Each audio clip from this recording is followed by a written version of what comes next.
evidentemente. Entonces, ¿a qué se referirá esto de integuments adquiridos del esmalte?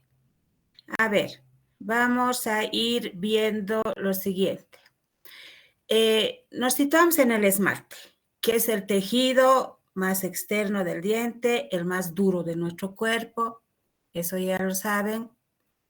¿Y a qué se referirá esto de integuments adquiridos? Se refiere a la película adquirida de naturaleza orgánica que se forma después de la erupción del diente. Entonces, lo va a recubrir al diente. Es insoluble esta película. Y ojo, es exenta de bacterias.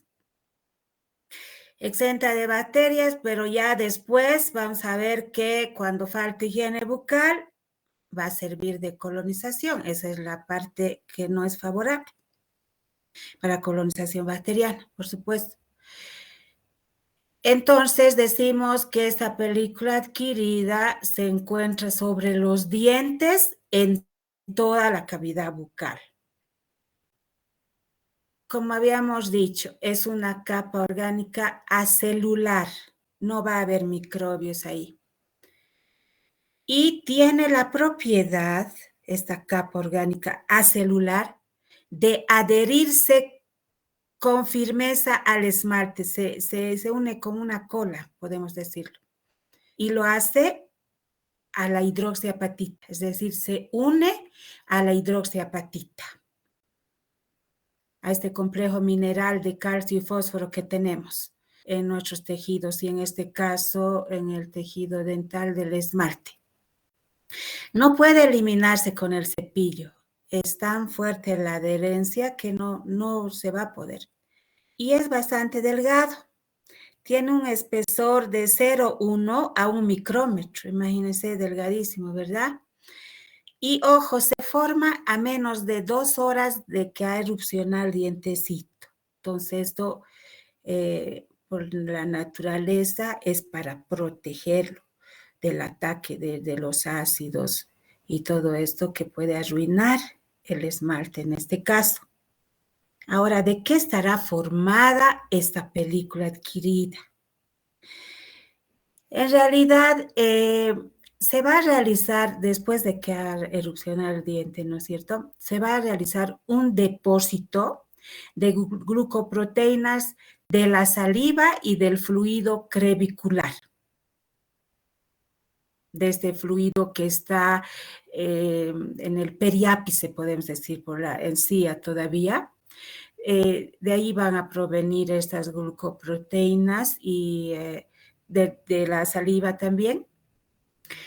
Y esto va a ir adhiriéndose selectivamente a la hidroxiapatita. Entonces va a ir realizando este depósito de este tipo de proteínas. Entonces no se olviden, ustedes tienen que saber ese detalle, que se forma por depósito de glucoproteínas. ¿De dónde provienen esas glucoproteínas? De la saliva y del fluido crevicular.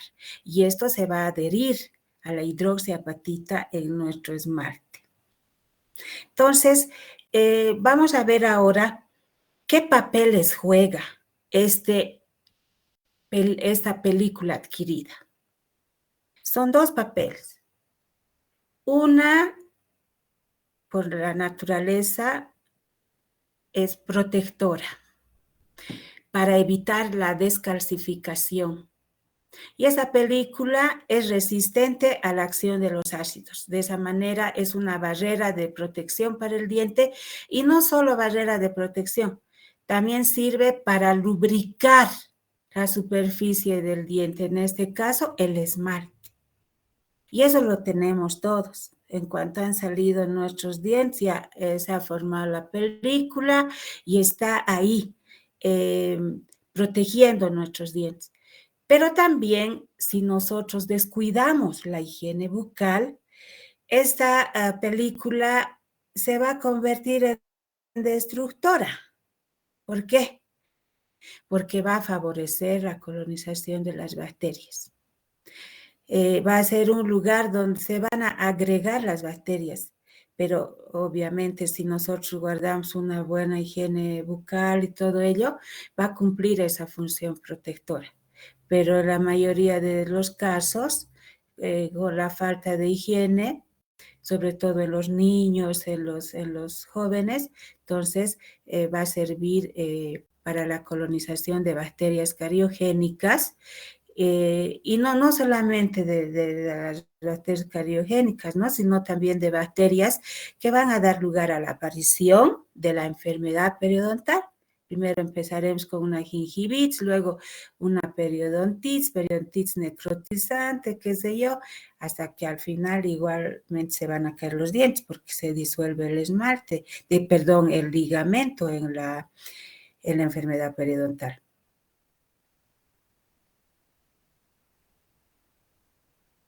Entonces, ahora específicamente, ¿qué composición química tiene?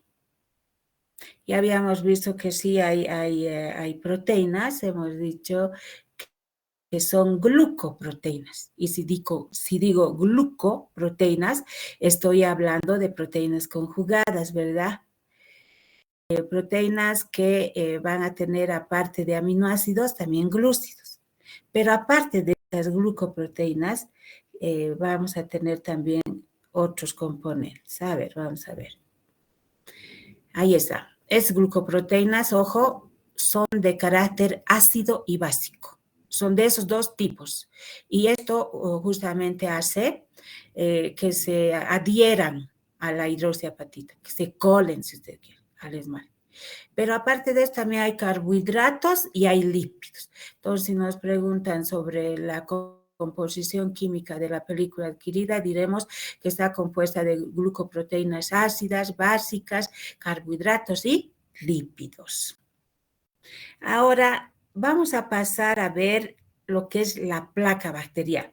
O sea, que cuando ya esa película adquirida que no tenía células, era exenta de bacterias, todo eso ya empezó a colonizarse, entonces vamos a estar frente a la placa bacteriana, o también llamada biofilm, ¿ya? Entonces, esta placa bacteriana es nefasta para nosotros. Es el factor etiológico, es el factor que va a dar origen a la caries y la enfermedad periodontal. Son las dos enfermedades bucodontales más prevalentes. Entonces, esto resultante ya de la colonización bacteriana. A esa nuestra película normal que se produjo para protegernos, ya se le colaron las bacterias. Colarse, me estoy refiriendo a la colonización bacteriana. Obviamente, aquí va a haber precipitación de glucoproteínas, todo esto para que se forme la película.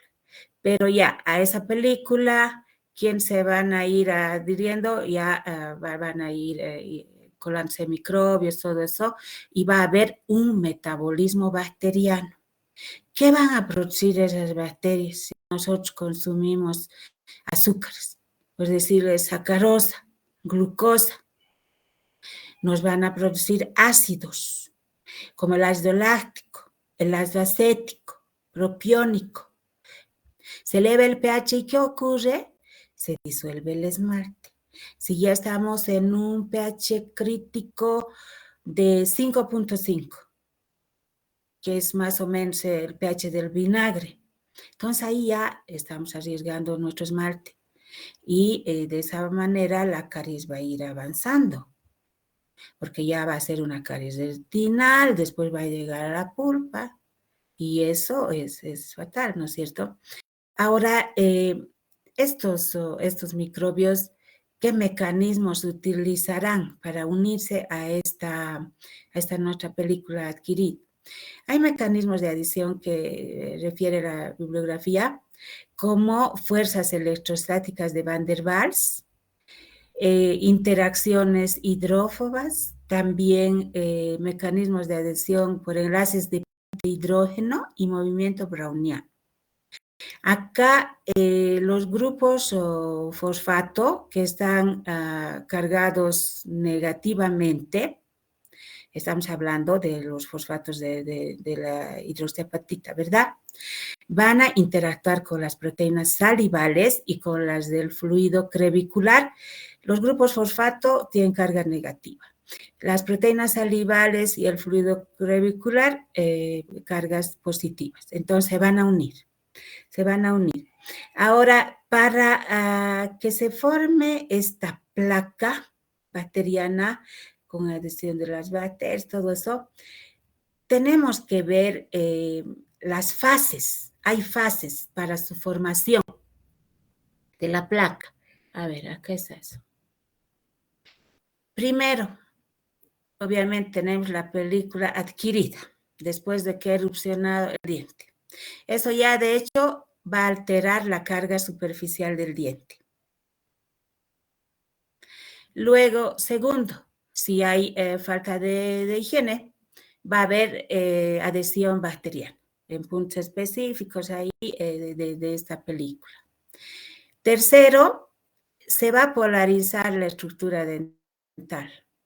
Y en este caso, sin embargo, es reversible, porque no hay una unión así como con la película adquirida entre la bacteria y el diente. Es decir, es reversible, se revierte, si esa bacteria se unió, se puede desunir, y no es así con la película adquirida, eso se quedó así, ¿no? Nadie lo saca, ni a menos con el cepillo, no se saca.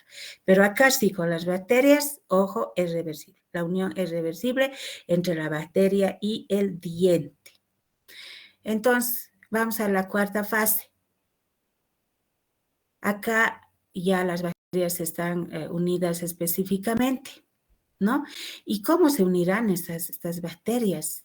De hecho, como hay ya un metabolismo bacteriano con todo lo que nosotros les proporcionamos, los azúcares y todo, van a producir el glucocálix, se van a rodear de este glucocálix, que es una capa de glucoproteínas de superficie.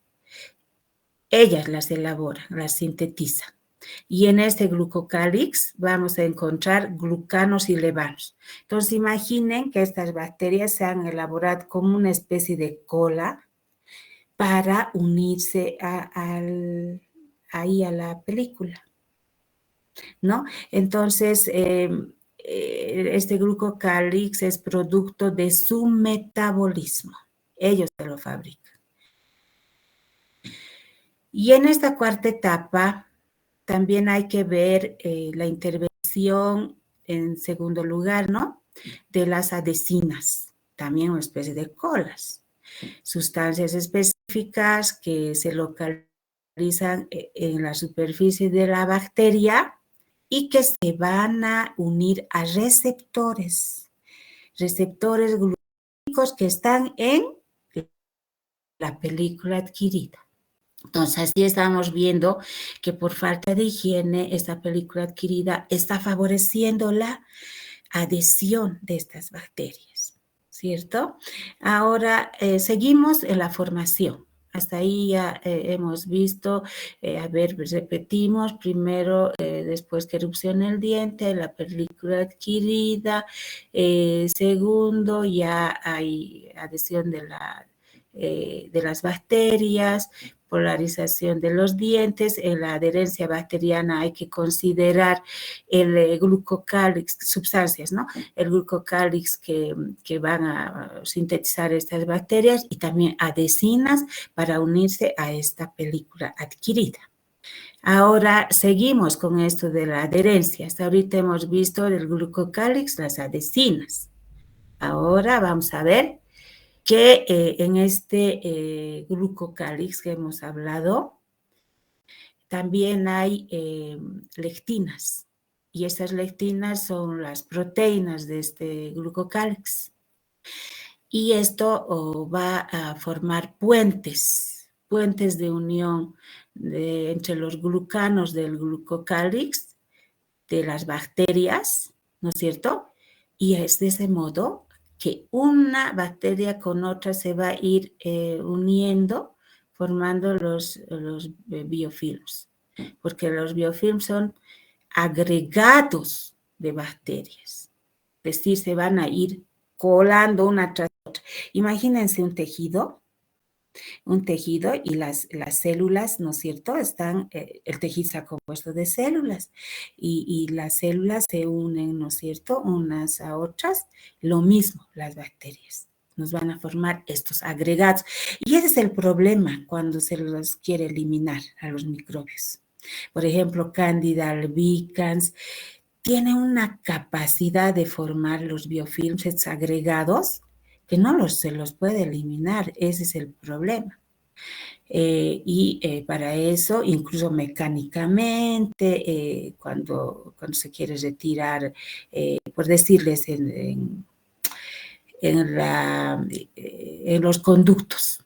En los conductos ustedes saben que hay una especie de cepillitos que van, ¿no es cierto?, ejerciendo una acción mecánica de fricción para retirar a estas bacterias que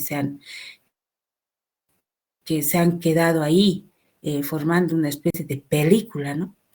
Entonces, así se unen las bacterias unas a otras. Ahora, las bacterias también tienen cierta capacidad que ya, digamos que se va a hacer un film, una capa con Streptococcus mutans.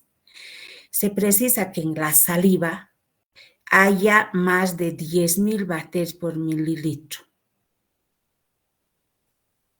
Entonces, de ahí tiene que venir la bacteria para que se vaya uniendo y formar el biofilm. O sea, 10.000 es elevado.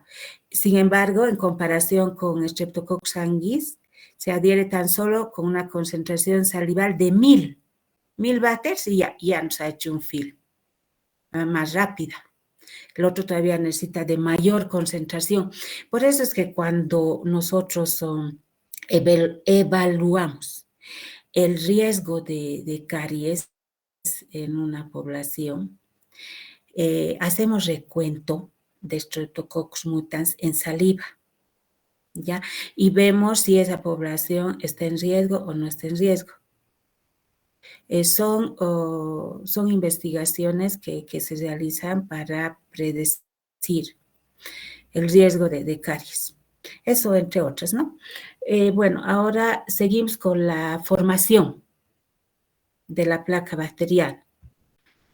Entonces, vamos a resumir. Primero, depósito de la película adquirida o formación, como quiera. Luego va a haber la colonización de la película por diferentes especies bacterianas y luego la maduración de la placa, porque justamente estos microbios van a ir elaborando productos, ¿no es cierto?, que van a ir engrosando la placa, producto de todo lo que van a metabolizar. Si nosotros no nos lavamos los dientes, entonces pues ellas van a seguir trabajando y engrosando más y más la placa. Entonces ahora vamos a ver los tipos de depósitos que existen de esta placa que estamos hablando. Hay 3 tipos. Uno, la materia alba. Aquí en esta materia alba, que es sinónimo alba de blanco, ¿no? Blanco. Las bacterias no son adherentes. Acá podemos encontrar células tisulares muertas. Ya en la placa dentaria, en esa placa sí, las bacterias van a estar bien organizadas, bien unidas unas a otras y esa placa va a ser bastante adherente. No lo vamos a sacar con el cepillo. Todavía esa materia alba a un principio podría, pero la placa dentaria no. Y peor el sarro, porque ¿qué es el sarro? Esto no lo olvide. El sarro es la placa dentaria calcificada. Ojo, la placa dentaria calcificada. Y obviamente con esta placa dentaria calcificada ya se pone en riesgo a las encías. Y ya vamos a hablar de la aparición de la enfermedad periodontal. Ahora vamos a ver la clasificación de la placa bacteriana. Primero, a ver, para no olvidarnos, ¿qué sería la placa bacteriana? Depósito blando de color blanco adherido a la superficie dentaria y de las restauraciones también en espacio dentogingival y no puede ser retirado con el cepillo.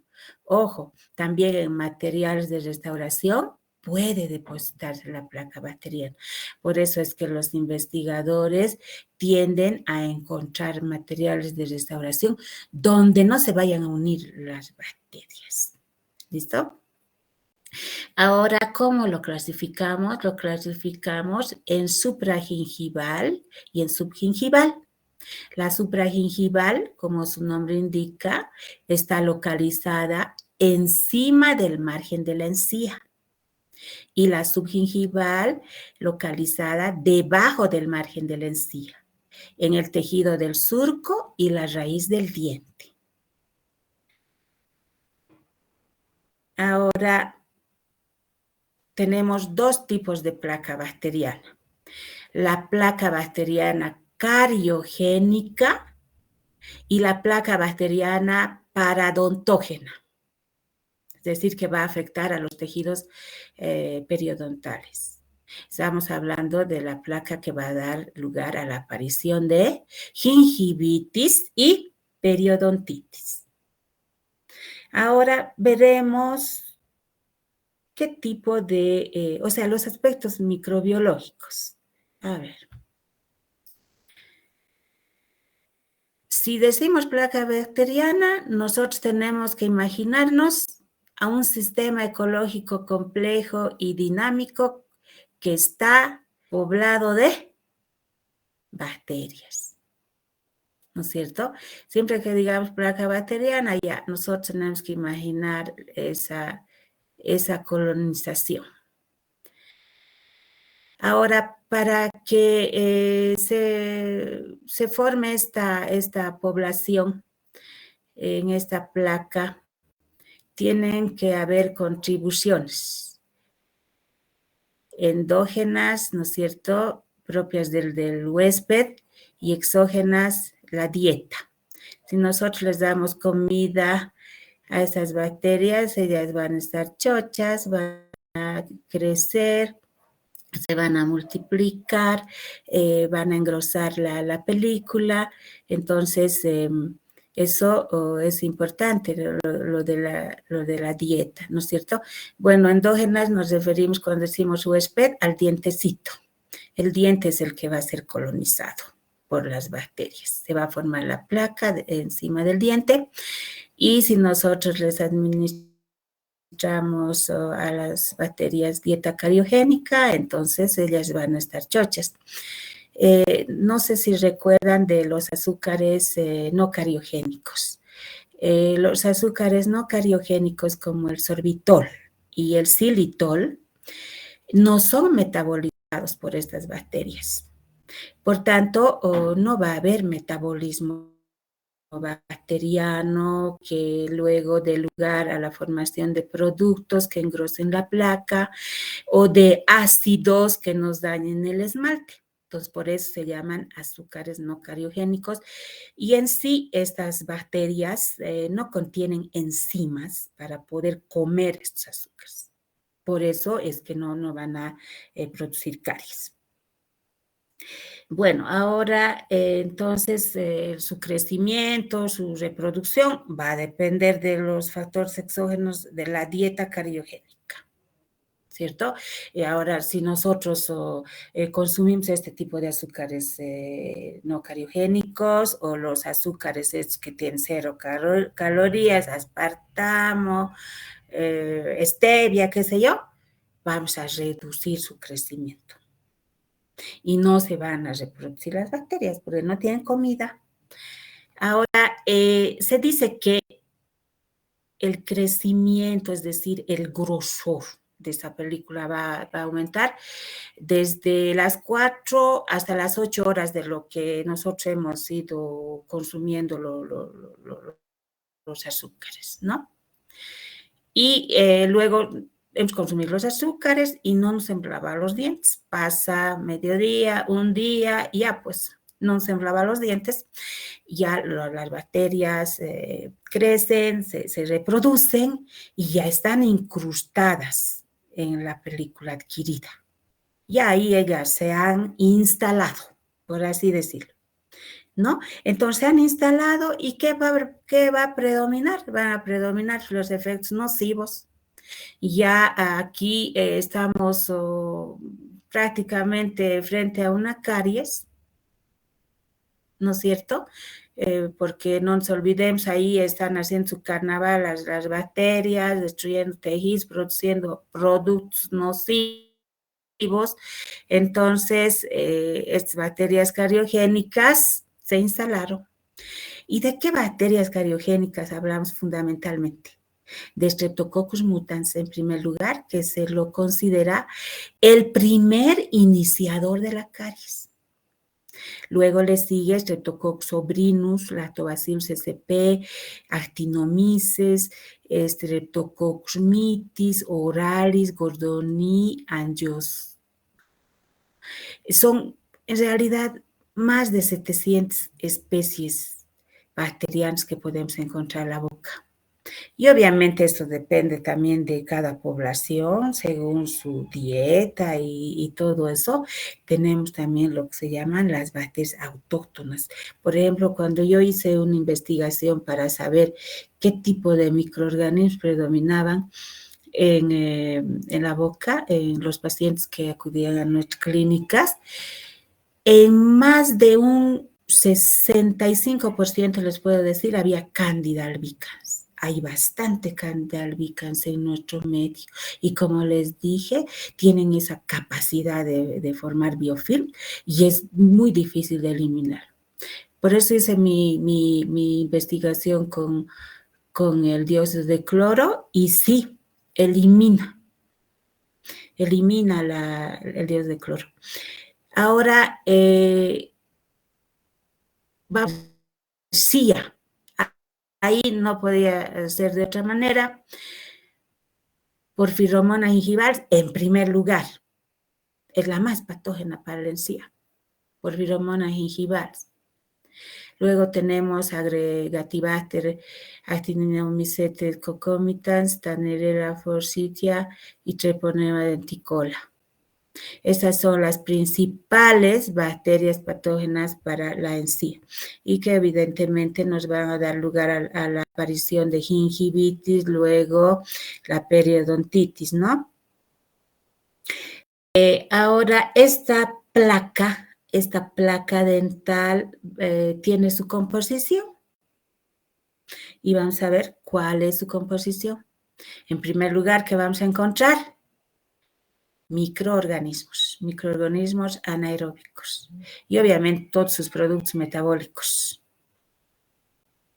También van a estar ahí las glucoproteínas que van a originarse de la saliva, del fluido crevicular. Todo esto va a haber. Entonces, microorganismos, productos metabólicos de los microbios, elementos de la saliva y del fluido crevicular. En esta composición que hemos mencionado, 75% de esta matriz orgánica está compuesta principalmente por polímeros bacterianos. Estos polímeros que son extracelulares y productos salivales o exudados gingivales o ambos. Es decir, si hablo de exudado gingival, me voy a referir al fluido crevicular. Porque la saliva es la saliva y el fluido crevicular es el fluido crevicular. Y en esta matriz orgánica, que está compuesto de estos polímeros bacterianos que ellos mismos han fabricado, van a estar las bacterias. Y esas bacterias en esta película, en esta placa, van a representar el 25%. Entonces, no se olvide, en la placa bacteriana, 75% matriz orgánica compuesto por polímeros bacterianos y 25% de bacterias. Eso va a haber. Ahora, les había dicho hace un momento que la placa o biofilm no solamente se va a formar en un diente natural, también se puede formar sobre materiales de restauración. ¿De qué materiales de restauración estamos hablando? Por ejemplo, de la resina acrílica que se utiliza para fabricar las prótesis dentales. Entonces, ahí fundamentalmente vemos la adhesión de Candida albicans. En un 75% en estas resinas acrílicas de prótesis dentales vamos a encontrar Candida albicans. Y también Candida glabrata en un 30%. Ambos son cándidas, pero son diferentes. También, fíjense, sobre materiales metálicos también. Sobre el oro, sobre la amalgama, se va a depositar un biofilm, pero digamos menos, es decir, menos bacterias. Decimos que hay un componente tóxico sobre la amalgama que no va a favorecer que vivan estas dichas bacterias, que nos hacen daño. También sobre la cerámica, sobre cerámicas. Va a haber biofilm, formación de biofilm en capa fina. Después de 5 días no lo han lavado, entonces ya, ahí va a haber un biofilm. También en resinas compuestas. En realidad, en las resinas compuestas, una vez que ya se ha depositado, esta resina se ha expuesto a la formación del biofilm, ya va a aumentar una especie de rugosidad, es decir, va a haber una degradación de la superficie, ojo, en las resinas compuestas. Y para ello, ¿qué van a hacer ustedes? Van a tener que pulir, porque así no lo van a sacar. También en ionómeros de vidrio. En los ionómeros de vidrio hay liberación de flúor y este mineral hace que se reduzca el crecimiento bacteriano, porque ustedes saben que el flúor también es antimicrobiano, ¿no es cierto? Entonces, de ese modo, en los ionómeros de vidrio no va a haber mucho crecimiento, ya es una gran ventaja como material de restauración. Ahora, cuando tenemos la placa,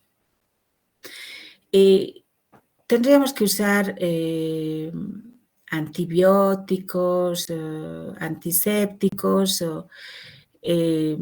pero la experiencia dice que con las dosis tradicionales que usan, no penetran en la biopelícula. Y por ello es necesario un tratamiento mecánico para desorganizar la biopelícula y después recién el antibiótico. Primero tratamiento mecánico y después recién el antibiótico, porque si no, no va a entrar, no va a penetrar a la biopelícula y las bacterias van a estar George bailando ahí, no les va a hacer ni cosquillas.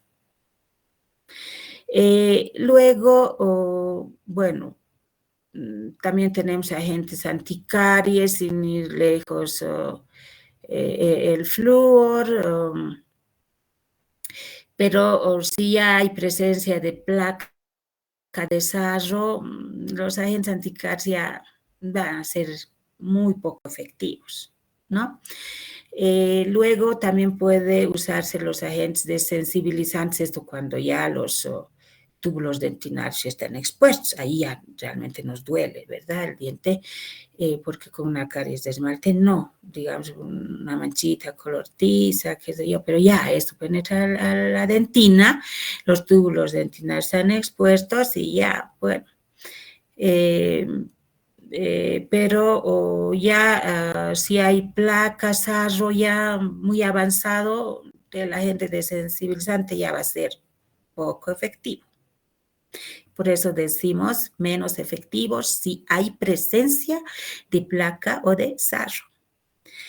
Y obviamente ustedes tienen que hacer control de la placa. Y hay que concientizar a la gente que no llegue a tener caries ni periodontitis. Insistir en el control de la placa. Y esa realmente sería una buenísima labor y además benéfico para el paciente, para no arriesgar sus dientes, porque olvídenlo, ¿no? Uno ya empieza con dolor de muelas, pérdida de dientes y todo, y chao, ya ni puede comer nada. Por eso que la labor de ustedes como odontólogos es muy importante. Entonces ahora, chicos, con todo esto, lo que les había dicho hace un rato, pasamos al sarro, que también tiene como sinónimo cálculo dental. Podemos llamarlo sarro o cálculo dental. ¿Y qué es el sarro o cálculo dental? Es la placa mineralizada, no se olviden. Placa mineralizada. ¿De qué está compuesta? De sales de calcio y fósforo que se encuentran en la superficie dental. Y existen dos clases, sarro supragingival, que además tiene un color amarillo, y el sarro subgingival de un color marrón. Y eso es muy característico. Ahora, ¿qué minerales habrán, aparte de, hemos dicho, calcio, fósforo, pero qué relación guardarán? Porque es algo duro, es mineralizado. A ver, vamos a ver. Acá está la relación de calcio y fósforo. Vamos a ver, aquí. Entonces, el sarro, minerales 80%, agua 20%. En los minerales, fosfato de calcio, este fosfato de calcio específicamente en un 30 a 35%. Y acá la relación calcio y fósforo es de 1,75 y 2.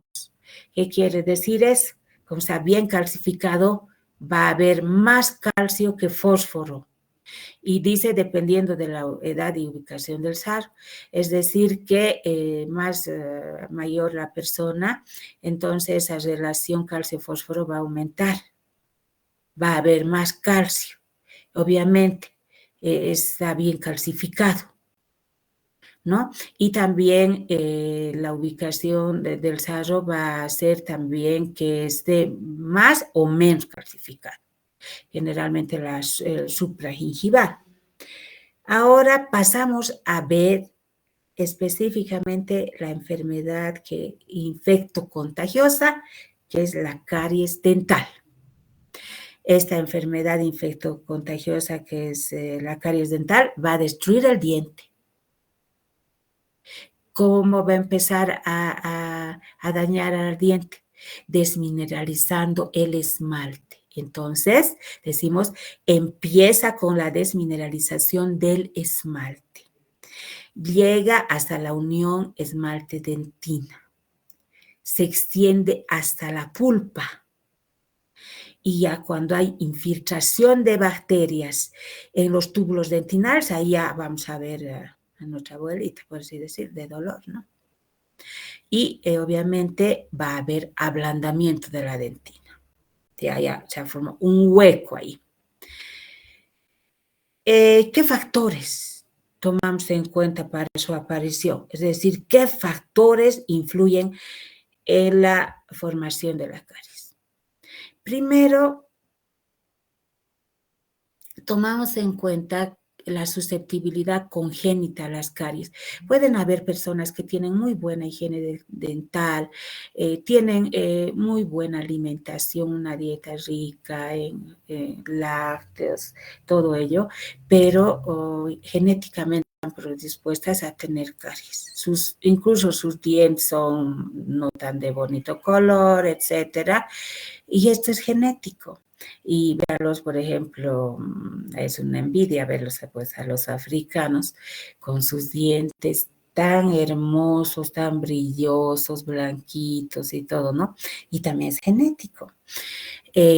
Ahora, otro factor va a ser la solubilidad de los tejidos dentales en ácidos orgánicos débiles, porque el lactato, el ácido acético son ácidos débiles, pero ya este pH empieza ya a disolver el esmalte.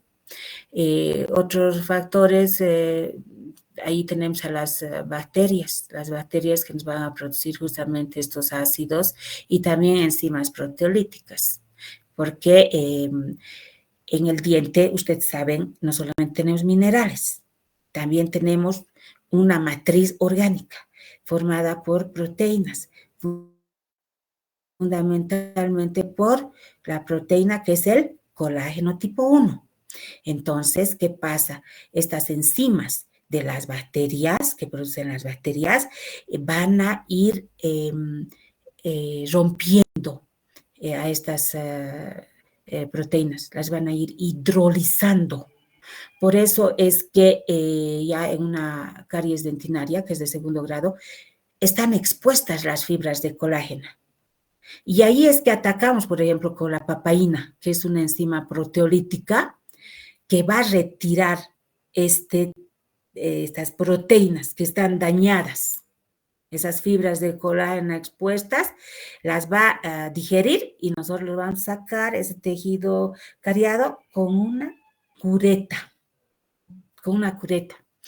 Obviamente, un factor preponderante después de esto de las bacterias es la dieta rica en hidratos de carbono.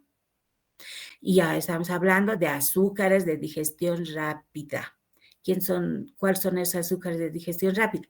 La sacarosa, glucosa, fructosa. Es decir, que los microbios los van a digerir rápidamente. No es como el almidón. El almidón es un polímero de moléculas de glucosa. Eso todavía se tiene que hidrolizar, se tienen que romper esos enlaces glicosídicos para liberar glucosas. Y esa glucosa recién lo puede comer el microbio. En cambio, esto, papita frita, pues, se come rápidamente, sacarosa, glucosa, fructosa, y ya nos produce ácido. Y ya con estos ácidos y que se van dañando el esmalte, van introduciéndose más adentro los microbios, la placa bacteriana se engrosa. Entonces ya estamos. Chao. Ahora vamos a ver los concomitantes, que están relacionados unos con otros. Esos son los factores concomitantes. La presencia de bacterias, el huésped que es nuestro diente, que va a albergar esas bacterias, el tiempo y el sustrato. Más tiempo sin aseo dental, más bacterias, más consumo de azúcares, más gruesa la placa. Y ya ahí, obviamente, fatalmente ya va a sobrevenir la caries. Porque no es que, digamos, chicos, ustedes han tomado una Coca-Cola hoy hace 2 horas y ya, bueno, ya están con caries, ¿no? Esto tiene que tener un tiempo de exposición y por mucho tiempo que no se hayan lavado sus dientes, ahí sí. Pero no es con una, pero ojo, no deberíamos dejar. Y también deberíamos lavarnos después de las comidas, porque si les dejamos comida a los microbios, ellos van a seguir chachos, ¿verdad? Entonces, después. Antes y después, no importa, se lavan la mayor cantidad, ahí incluso van a eliminar el biofilm de la cándida, de todo, si es que hubiera ahí una lengua sabural, todo eso, siempre va a ser muy benéfico el aseo. A ver, vamos a ver ahora el rol de la sacarosa. Desde azúcar, que es considerado, ojo chicos, es el azúcar más cariogénico. Es el que hace cambiar el pH de la boca más rápido, hasta ácido. Entonces, ¿qué tiene la sacarosa? 2 monosacáridos, que son la glucosa y la fructosa. Obviamente, tiene que haber una frecuencia de ingestión. Si es mucho el tiempo que estamos consumiendo nosotros este azúcar y no nos lavamos, Entonces, ¿qué estamos arriesgando? Que se produzcan ácidos, ¿no es cierto? Se produzcan ácidos, nos disuelvan el esmalte, porque no se olviden, es un azúcar de digestión rápida. Es de digestión rápida, además es microbios, van a producir otros compuestos, no solo ácidos, se van a unir al diente, ¿no es cierto? Por eso ahí está el huésped como diente. Y se va a iniciar la caries, pues, por los microorganismos. ¿Cuáles son los iniciadores? Vamos a repetir los más importantes: Streptococcus mutans y Streptococcus sobrinus. Y para que siga avanzando la caries, ya un poco, ya varía esa población, va a haber más predominancia de lactobacilos, actinomyces viscosus, otros cocos, micrococos, sobre todo hay un montón, micrococos, y también levaduras. Ahora, para explicar un poco esto de las teorías de la caries, preparé esa diapositiva, aquí está. Se han propuesto varias teorías que explican la aparición de la caries. Primero, imagínense la teoría parasítica que data de hace añadas, que fue propuesta por Miller en 1882. Él decía que era un parásito, el responsable de la descalcificación y disolución de los tejidos del diente. Por eso se llama la teoría parasítica. Él creía que era un parásito. Ahora, después viene la teoría proteolítica. En esta teoría proteolítica se dice que la matriz del esmalte sería la llave para la iniciación y penetración del esmalte. Es decir, que los microorganismos destruirían las proteínas. Pero hasta ahí, digamos que ya nos íbamos acercando. Destruyen con sus enzimas las proteínas, pero también tejido mineral por los ácidos. Eso todavía no se decía ahí, por eso es la teoría proteolítica. Solo se tomaba en cuenta que los microorganismos destruían las proteínas. Esa era la tesis, la teoría proteolítica. Luego viene la teoría del glucógeno. En la teoría del glucógeno, ustedes saben el glucógeno qué es. El glucógeno es un polímero, un polisacárido compuesto de moléculas de glucosa. Entonces, se decía que los ácidos que producían las bacterias, como el ácido láctico, desdoblarían el glucógeno en glucosa y que esta glucosa obviamente sería la responsable de producir ácido láctico que disuelve el esmalte. No estaban tomando en cuenta la dieta, el factor exógeno, dieta rica en digestión rápida, pero ya, digamos, si ven ustedes, se van acercando, ¿verdad? Ahora, nosotros finalmente sabemos, ¿no es cierto?, que la solubilización del esmalte se produce ya a un pH 5.5. Acá va a haber desmineralización del esmalte. Disolución de la hidroxiapatita. Si hay disolución de la hidroxiapatita, que es un complejo mineral compuesto por calcio y fosfato, entonces el calcio se va a ionizar por un lado, se va a ir separado, los fosfatos también, y los carbohidratos obviamente nos van a llevar a esto, los azúcares de digestión rápida como la glucosa, la sacarosa, porque las bacterias van a comer estos azúcares y nos van a producir ácidos. Y peor aún, si esos carbohidratos están en alimentos pegajosos. Por ejemplo, hay los dulcecitos masticables, las gomitas.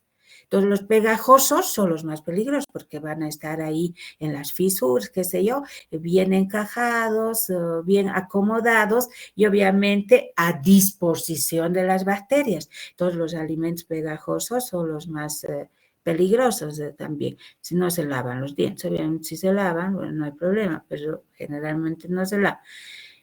Pero, sin embargo, también si nosotros cambiamos nuestros hábitos y empezamos con una buena higiene, reaccionamos rápido, va a haber una restauración del diente. Y de hecho cuando nuestra saliva está ácida, y eso hemos visto cuando hemos avanzado la saliva, cuando nuestra saliva está ácida, nuestra saliva, o sea, va a haber producción de bicarbonato de sodio.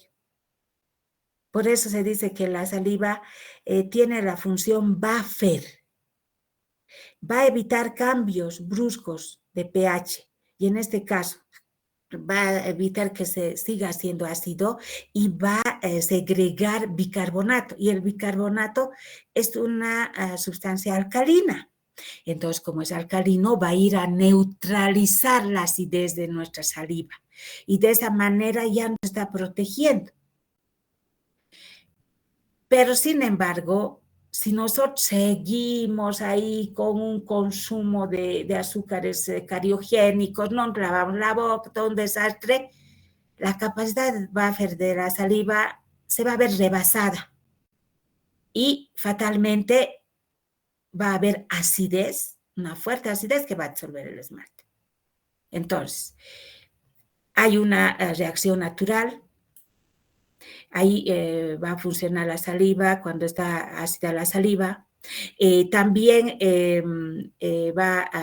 vamos a tener bicarbonato, por ejemplo, en las pastas dentales, en los enjuagues. Por eso, muy benéfico que nos lavemos los dientes. Y lo que les dije, cuando la acción buffer de la saliva es superada por la producción de ácido, fatalmente sobrevendrá la caries. Bueno, eso es, chicos, lo que quería transmitirles. Y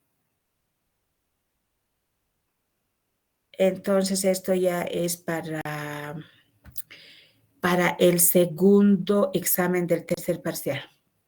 Les dejé las fotocopias en la fotocopiadora Nati. No sé si ya lo han recogido. ¿Han recogido, chicos? Doctora, tener sus videos son más concretos y más objetivos, ¿verdad? No te escuché bien, Gustavo. Le quería decir que sus clases, las teorías de los videos que saca mi compañero son más objetivos y más concretos, ¿verdad? ¿Que las días? Sí, que las diapositivas.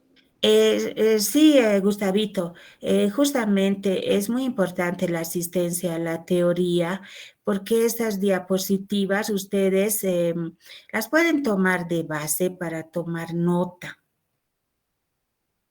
Es decir, ir